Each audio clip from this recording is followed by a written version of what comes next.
One. Hello, everyone. In this episode of Director Discussions, I'm honored to sit down one of my favorite filmmakers and one of my new best friends, the amazing Rawson Marshall Thurber. I mean, where do I begin? I mean, I'll list off some of his many accolades. You may know him as the director behind films such as Red Notice, Dodgeball, Central Intelligence. I'll take a deep breath. Skyscraper, We Are the Millers, and just much more. He's an absolutely amazing director, and it's such an honor to chat with him. Rawson, thank you so much for taking the time to chat with me, sir. How you doing today? I'm wonderful. Thank you so much. What a lovely introduction. Dude, no worries. I don't know how I do it. I just memorize it all beforehand. I don't use a page or anything like that. I'm not an amateur. I think the problem is I'm too talented and I suffer for it.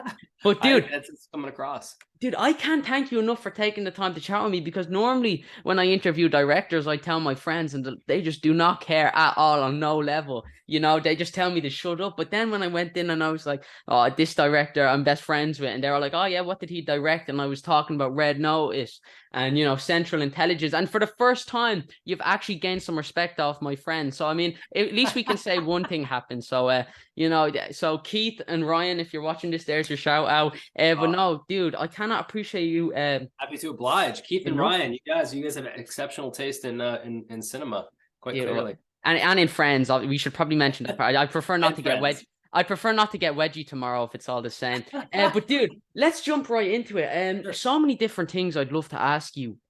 First things first, as a director, I got to interview, I don't know if you know David Dobkin, but he's a comedy director and he's done some great stuff, Wedding Crashers. And something we talked about that I think a lot of people actually, maybe aren't as aware of is that when you're directing comedy, a lot of work goes into it, whether it's a pause between two lines that suddenly makes something funny or whether it's panning to a reaction shot. How much work goes into crafting a comedy film?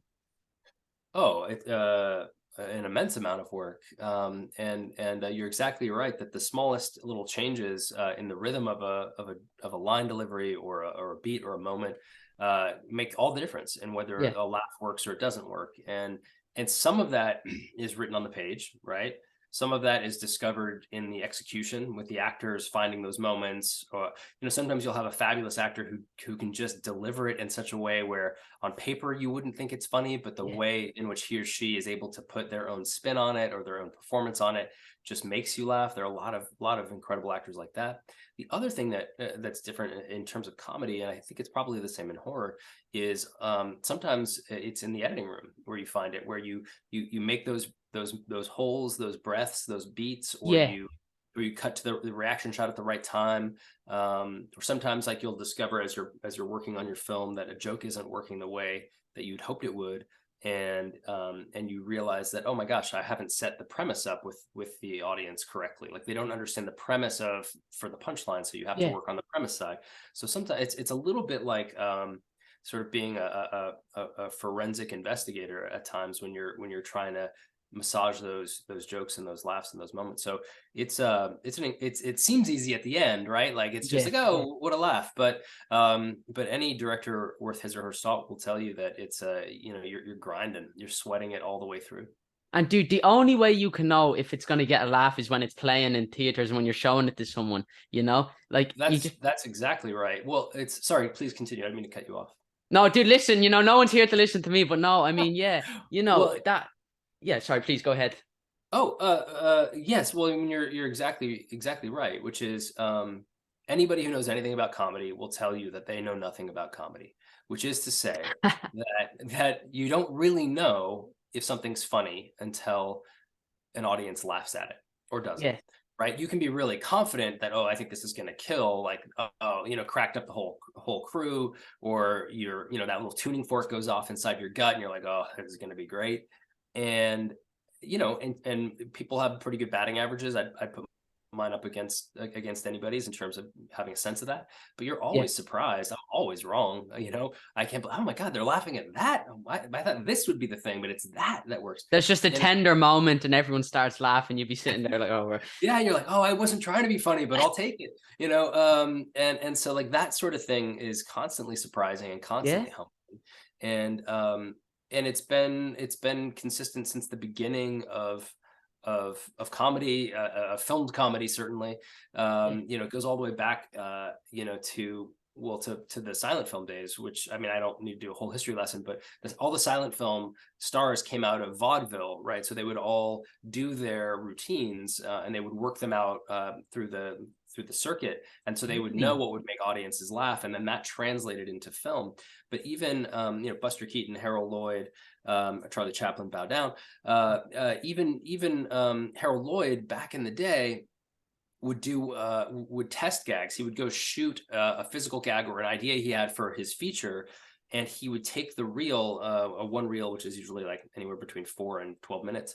And he would go to Burbank, California, which is where we test a lot of movies. And he would play the one reeler in front of the feature to see if the audience laughed. And he had a recorder there to determine, I think he called it the laugh-o-meter or something, where he would record the audience to see when they laughed or if they laughed, and then he'd go back in the lab.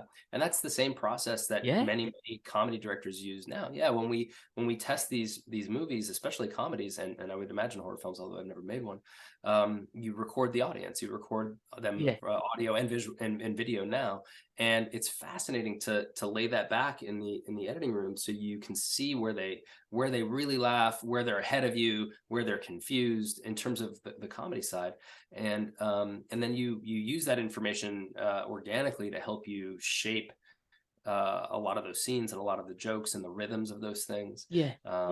Anyways, I could go on and on.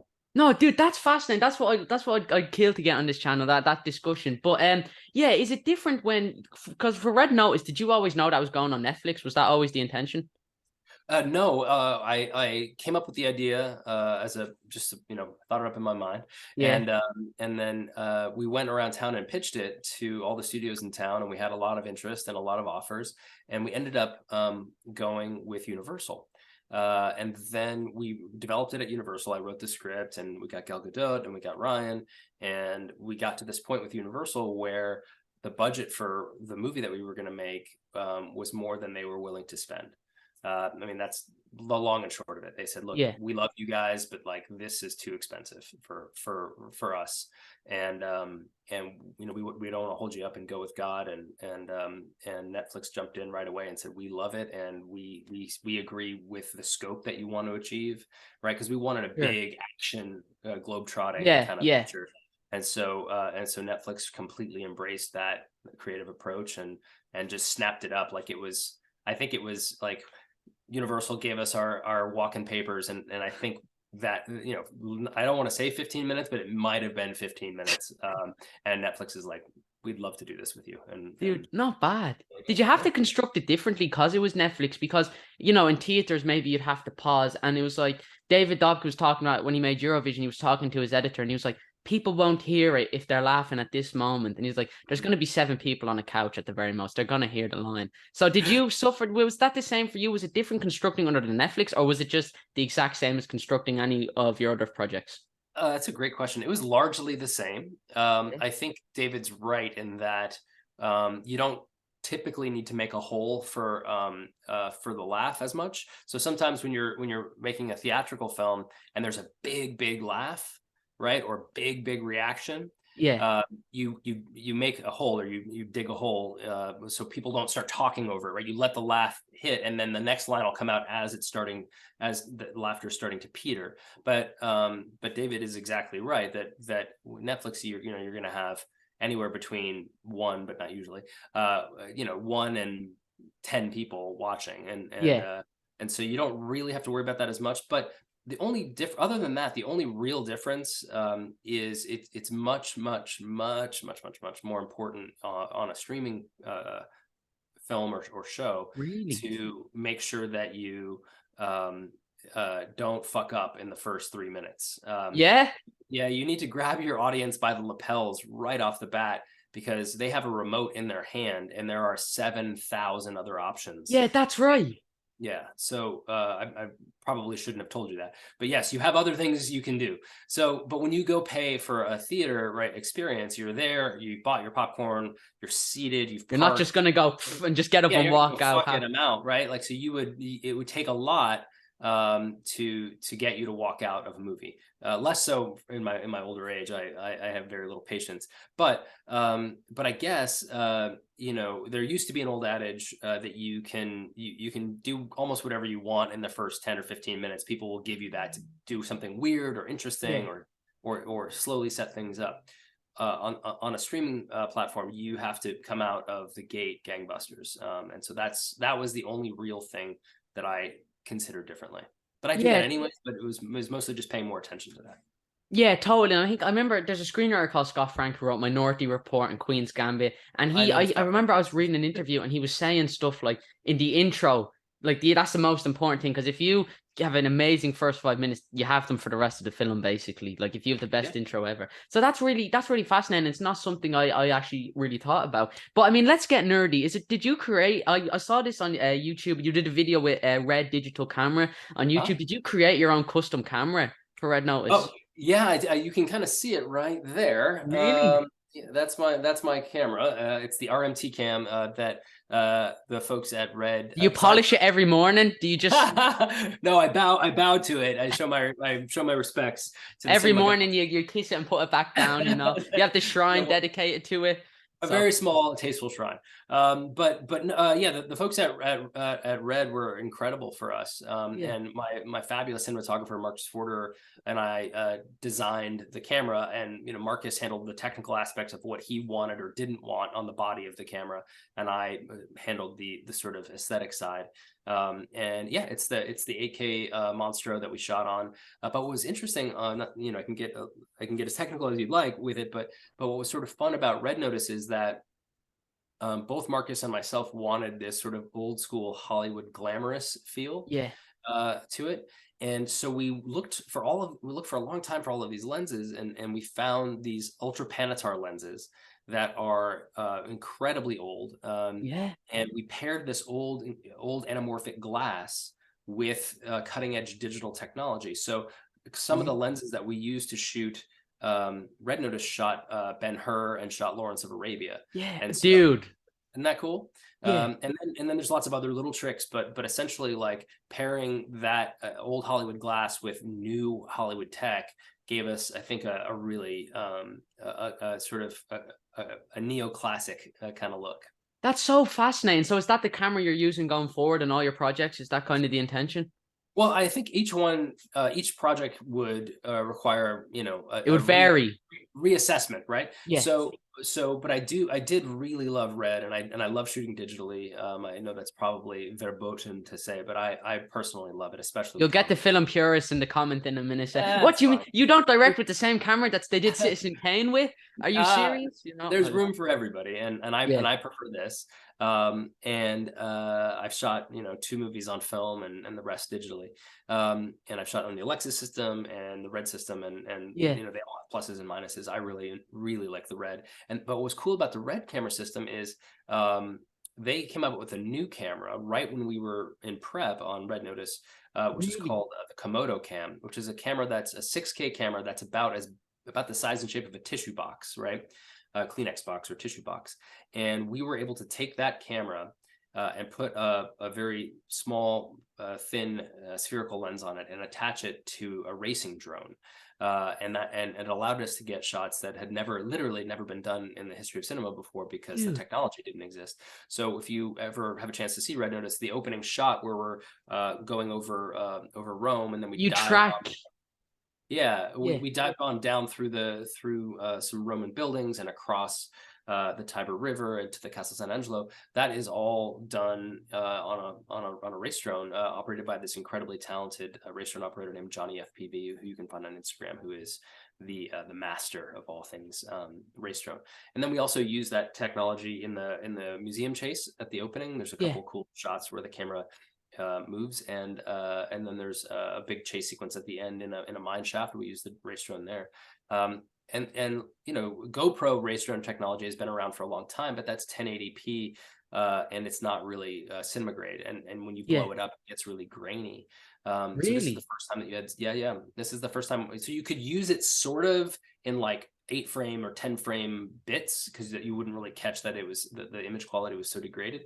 But now the technology has caught cut up, and you can have long shots that are drone worthy.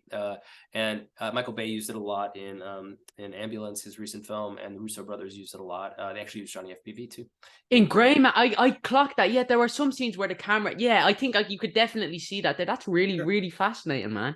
Yeah, Oh, and there was a shot I loved in Red Notice, and I think I mentioned it in my initial message, but I thought it was so interesting. There's a reveal 3/4 in the film, and Ryan Reynolds' character, you zoom in, and it's like the background pushes yeah. out, and I'm sure there's a word for it, but it was also I seen it in stuff like Guardians of the Galaxy Volume 2, but it's kind of like the movement you use for Revelation, and I thought that was a really fascinating movement, man. So I have to commend you on that. I really liked watching that, man. So thank you. Yeah, it's an old saw, but it works every time. It's yeah. It's a pretty classic move. Yeah, I think Hitchcock used it. Scorsese uses it really well. Who? Martin Scorsese, he's an up and comer. You should I hope watch he that. gets his big break soon. He sounds like Well, we'll see. he sounds like he has promise, But dude, it's something I've used. I used that same shot in Dodgeball for a moment of revelation, as you say. So it's really, I think it's one of those things that you want to use. I think you should use it one time in a movie. If you're going to use it, only use it once. I think if you use it more than that, unless you're making a joke of it, it kind of loses its. Are there other shots you feel that way for, or is that just one of the main ones? I'd have to give that some thought. I think it's mostly that shot because it's so iconic and attention grabbing. Yeah. And so yeah, that's I think there's lots of times you'll push in on the lens, right? You'll kind of step in to accentuate a moment or whatnot. But those I think you can use freely. But yeah, I think that particular shot is Totally. kind of a classic. Yeah, man, Antonio. So let me ask you this. Is there a genre you've yet to tackle? Because here's the thing. You've done some amazing comedy films, and then you've also moved on to action comedy. And you've done a really interesting blend. And then Skyscraper was more action, Yep. So you can play in every genre. And I feel like you do a great job of understanding and appreciating, what a film needs. And maybe you couldn't direct an action the same way you could direct a comedy because, they're both trying to invoke different emotions. Is there a genre you'd like to tackle that you still yet to? I've found a lot of comedy guys want to do horror, which always catches me out of nowhere. So I'm definitely one of those guys. I don't like horror films. I don't watch them. Yeah. I don't enjoy them. But I'm fascinated by them because I feel like horror and comedy are kissing cousins. I mean, they're so Dude, close. I've heard this so much. Well, not the kissing cousins part, but the illusion that they're similar, man. Well, the reason that they're similar is both horror and comedy. Someone smarter than me said this, but I thought when she said it, she was right on. Which is essentially horror and comedy are just different reactions to surprise. They're the same thing. Yeah. And that's the reason that they're both genres that people like to watch in groups, right? Because it's a communal experience and it's a vocal experience, right? So when you jump or scream, like being in a room of other mammals doing the same accentuates that. The same thing with comedy, right? Yeah. Laughter is contagious, scares are contagious. And it all functions on surprise, right? Like a punchline, the reason you laugh at a punchline is the surprise of it, right? Yeah. Not anything else. If you see the punchline coming, you're not going to laugh, right? So it's the surprise of it. Same thing with a scare, right? Like if you see the guy with the hatchet coming, you're not going to jump, right? And there are cheap laughs and cheap scares too, right? There are jump scares and there are, sort of simple laughs that kind of are cheapies that you can get away with. So it's really similar. And I think that horror directors really have a leg up when they change genres because they're doing horror, which has a lot more dramatic elements, right? But you're manipulating the audience to feel something in a grand and kind of big way, and they can take that talent of I know how to manipulate an audience and move it into other genres, whether it's big drama, big action, big sci-fi, thriller, etc. Because they know how to turn those screws slowly. They know how to get their audience scared or on the edge of their seat. So I find horror directors are especially because it's a cheaper genre to start in, and you can do a schlocky horror film a whole bunch of times and learn and just get better at that skill set. And comedy it doesn't translate always as I think as easily. And part of that reason, I think part of that reason is because typically comedies, this is not the case for everybody, but typically comedies don't require a lot of cinematic flourish to succeed, and there's a reason for that. In fact, most comedies benefit from having a much more quiet sensibility in terms of the amount of cinema applied. Because if you start moving the camera too much in a comedy, it's harder for people to laugh, because subconsciously, as soon as you start moving the camera around, moving the lens around, their eyes are looking around. Yeah, then their brain's recalculating, and if you're thinking, you can't laugh. And so you start thinking even if you don't want to. So typically comedies, the most successful comedies, are very simple in their blocking and staging, right? The blocking of the actors and the staging of the camera. That's not always the case. There are comedies that can have cinema applied to them. They're not always the funniest, but yeah. So I think, I could talk for about 3 hours on the subject, but that's there you go. So yeah, no, let me ask you this: when are we getting the Rawson Thurber, a superhero film? Is that something you'd be interested in jumping in? Oh man, I've wanted to for a long time. I've always sort of been a bridesmaid, never a bride, over at Marvel and DC. You're outside with your Howard the Duck sign, please. Please. No, the one that I want to do is Hulk versus Wolverine, the Lindelof run. Dude, I got to interview Damon Lindelof, and I was just talking to him about Wolverine and Hulk, and I was like, it was dude, such a great run. His run? You should check it out. The Ultimate Hulk. Wolverine. It's amazing. Yes, I got to interview him, and we were talking about it. It's an amazing run. I didn't know. Are you a comic book fan? Oh yeah, I don't know if you can see all this. I don't know if you can see back here. This is Red Notice 3. I'm in cards right here. I'm working on. And zoom in, everyone. That's exactly. That's Voltron. That's Mark from Battle of the Planets. I think I can turn. If I do this, I think you can see up here. These are my Teenage Mutant Ninja Turtles. So that's where your Hollywood money is going, is it? I assume, Yeah, my wife doesn't let me have any of my dorky shit in the house, so I'm allowed to have it down. You're like, I need it for inspiration. I'm an artist. What you're not understanding. Yeah, I need my atmosphere. Dude, Wolverine versus Hulk would be so cool for me. Yeah, you could bring a lot to that, and that's how I feel like that's the perfect way to introduce some characters like that. But yeah, that'd be interesting. So, is there any other genres? Westerns. Is that so? Dude, we're just getting weird now. But like, is there? No. I love westerns, and I will hopefully get to do one before I shuffle off this mortal coil. That is on my list. A horror film, a western, a superhero movie. These are all things that I want to do before I fail out of Hollywood school. Well, there you go. What's next for Rawson Thurber before I let you go? What's some upcoming films you can tease us about, and just give me an exclusive. Tell me the name to one of them, or so maybe I'll make money off it. I don't know. Is it that easy? If I had an exclusive, I would offer it up. I think that so I sold Voltron to Amazon, so we're developing that. That's common knowledge. I finished writing Red Notice 2. I'm working on Red Notice 3. We're going to go shoot those back to back. Like Chris McQuarrie's doing for Mission Impossible. Cool, yes, man. Sir. Yeah. Yes, sir. If it's good enough for Chris. And we're going to hopefully do that next year. We're kind of putting the pieces together for that. We just took Dungeons and Dragons out to the town. And I wrote the pilot for that. That's going to be a series, and we've got a bunch of interest. So we're trying to figure out the best partner to work with on that. So I'm excited. And there's some other exciting stuff, Daniel, that I can't quite share yet.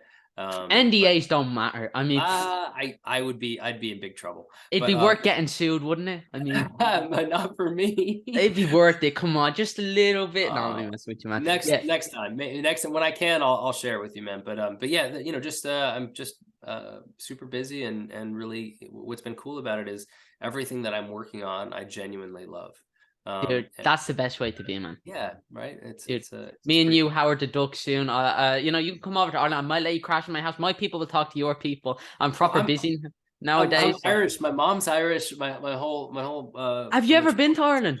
Oh yeah, I loved it. I was just there a few years ago, and southwest of Ireland. And I went to the Greater Blasket Island. I love that. And then we went to Dublin. So I've been in your town a little bit. I checked out the Trinity Library. You saw the Book of Kells. Of course, yeah. I was a tourist, and then if I would go to college, I'd go to Trinity, but I'm not going to college, so it makes no difference. I'll just go over. Why are you not going to college? waste of time. Film skill. you People are might be saying right. film skill is ass. You don't need it. And plus, Quentin Tarantino didn't do it, and he seems fine. Oh, So, Daniel, dude, Daniel. I'll But, just crash your house. Stop. I'll just crash come your on, house. I've got a couch right there. That's what I'm What's saying. What's Jack and Jones? What is that? That's my very own. No, this is what YouTube money gets you. This is a clothing company here in Ireland. Is that right? Bro, you're wearing Canada Goose. That shows you're loaded. Is that Canada Goose? That's rich person clothes, my friend. Is that right?